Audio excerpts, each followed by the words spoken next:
jual beli dengan online seperti jual beli bersurat, seperti jual salam. Syaratnya hendaklah barangan yang ditunjuk tidak boleh rahsia. Contohnya kita nak beli benda, barang itu ditunjuk. Nak beli rak dapur, okey, ditunjuk dalam Shopee tu gambarnya rak dapur. Baru sah.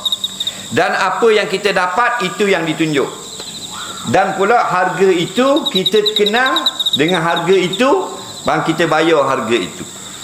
Dan sekarang ini barang dapat, kita belum lagi bayar. Jika kita confirm, barulah duit itu dapat ke mereka. Kita buka tengok tak betul, maka kita pulangkan balik. Itu dibenarkan dalam Islam.